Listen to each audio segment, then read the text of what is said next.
My name is Kyle Johnson. This is something that happened around 6 months ago when I started my business. My wife Emily and I wanted to have a child, but there was one problem. Emily had a chronic illness. Since she was young, she had a chronic kidney disease, and we were told it would be difficult for her to get pregnant like this. The illness couldn't be fully cured with medication. I knew about her condition before we got married, and I also knew back then that it would be hard for her to conceive. Even so, I married her, but we still wanted to have kids if possible. That's why I did a lot of research about Emily's illness. I wanted to help her, not just for the sake of having a child, but also for her own well-being. So I had already decided that once things settled down, I would donate my organ to Emily.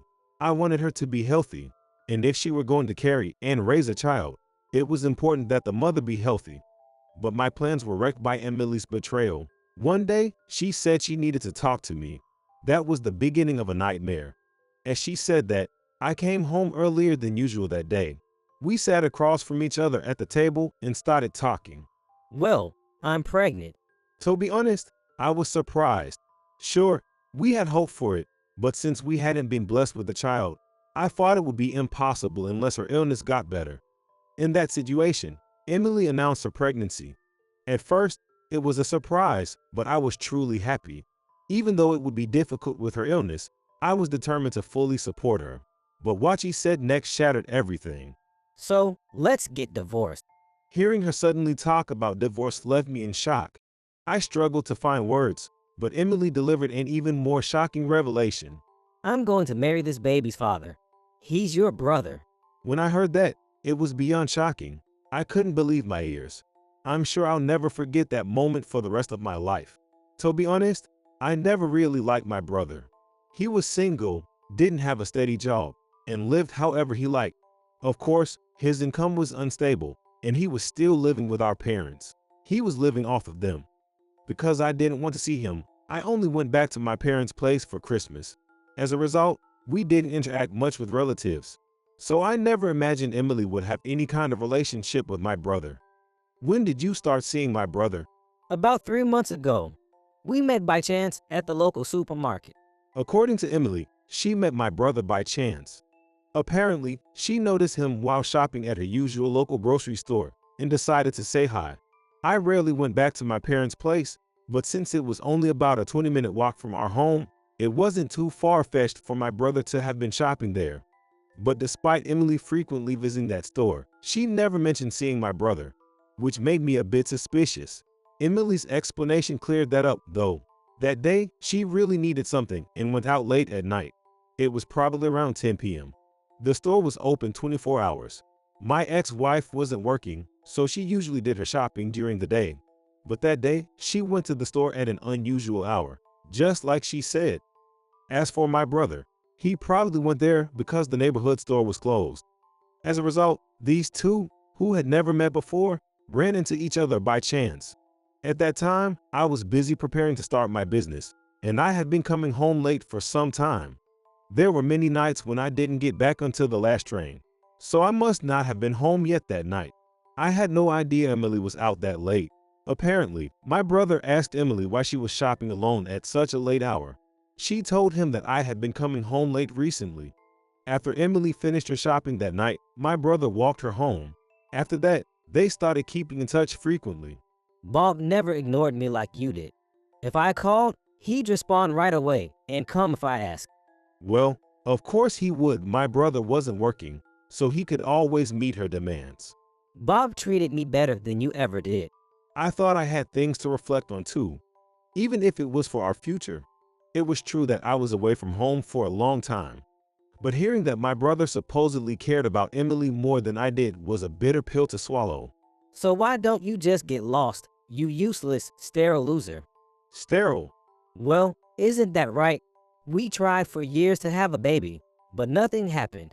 But I got pregnant with your brother just like that, so it's obviously your fault. When I married Emily, I had undergone some tests. There weren't any issues on my side, so I thought that in order for us to have kids, Emily needed to overcome her condition. But more importantly, something was bothering me. Hold on, Emily. Were you planning on being with my brother from the start? Of course, He even asked me if he could skip protection. He said if I got pregnant, he'd take responsibility. Apparently, this pregnancy wasn't unexpected for Emily. According to her, it was my brother who had brought it up. Bob cared not just about me, but also our baby. He's nothing like you. Come on, just sign this already. I'll at least give you some alimony. With that, Emily handed over the divorce papers. Her section was already filled out. I was too stunned to say anything, but as I listened, I could feel my love for her fading away. So by then, I had no reason to refuse the divorce. Yet when I remained silent for a while, Emily misunderstood me. She thought I couldn't accept the divorce. Are you regretting it? For example, not coming home until late every day. I even wondered if there was another woman, but judging by your reaction, it seems that wasn't the case. Well, it's too late now. Guys who are married to their job like you should probably stay single for the world's sake. If you really love me, just hurry up and sign these papers. I didn't bother denying what Emily said. Maybe you're right. I agreed to sign the divorce papers with just that.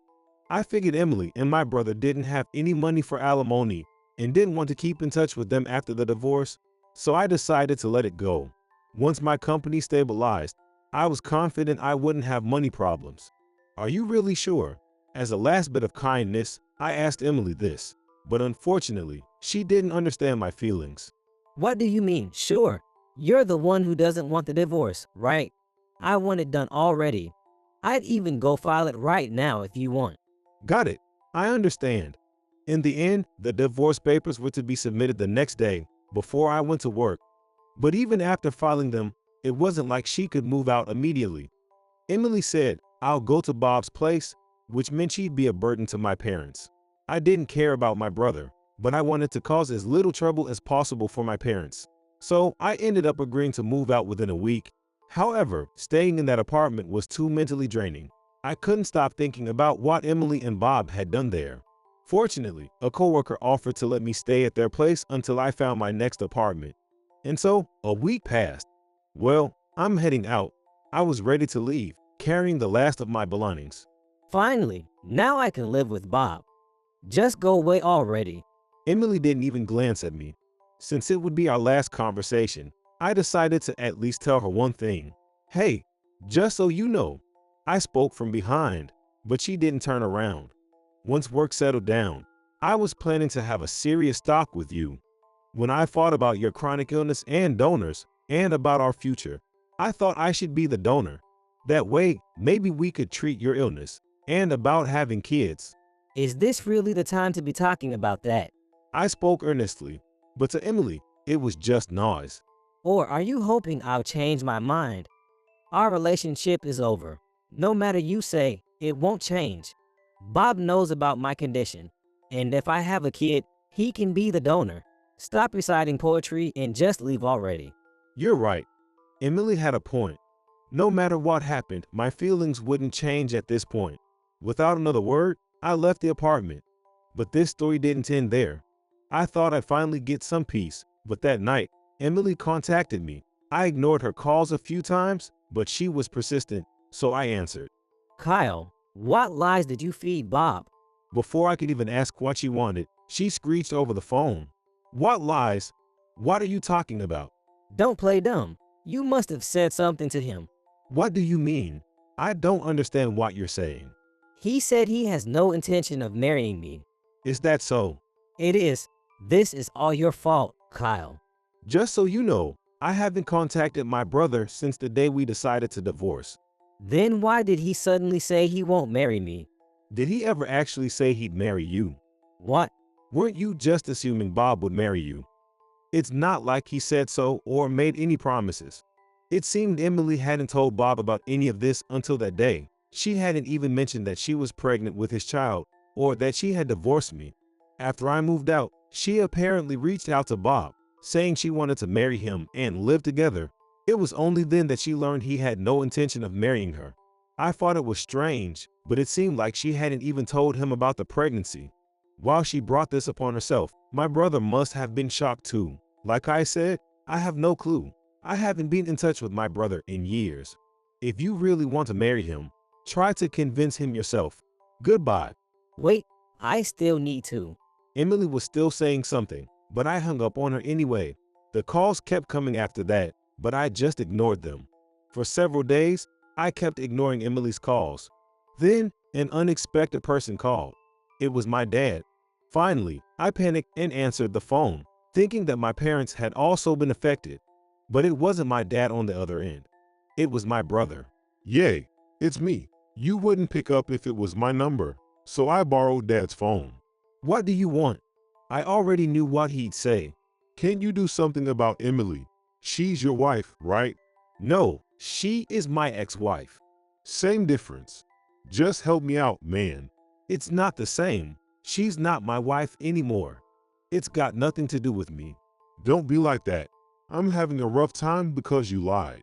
I don't remember lying about anything. Don't play dumb. Didn't you say your wife had trouble getting pregnant? Yeah, when I married Emily, I mentioned that to my parents. Though I told it to my parents. But that's not a lie. Then how did she get pregnant so fast? Well, because you two had sex. Don't joke around. You said she couldn't get pregnant, so I thought it was fine. I never said she couldn't get pregnant. It doesn't matter now. Like I said, it's none of my business anymore. You handle it yourself. With that, I hung up. Emily and my brother were both so selfish. I was fed up with them. For a while, he called repeatedly. He eventually gave up, but Emily, though, started emailing me. That's how I found out that she'd had a miscarriage. The whole ordeal with my brother must have caused a lot of stress. Besides, Emily's condition already carried a high risk of miscarriage. I thought this would settle things down a bit, but Emily stirred up another drama. The email I got from her that day had a different tone. Up to then, she'd only been sending angry, short emails, but this one was long. It went something like this. Kyle, how are you doing? Are you in good health? You always work so hard and got home late, so I was worried. I know how tough it is to fall ill. I went for my usual checkup the other day, and the doctor told me my kidneys are failing and I'll need dialysis. The only other option is a transplant. When I heard that, I was shocked, but then I remembered that there's a glimmer of hope. It's you. I recall that you said you'd be my donor.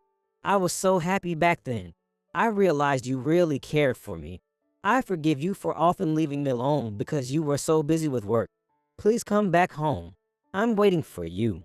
No matter how much I think about it, Emily didn't look happy when I told her I'd consider becoming her donor.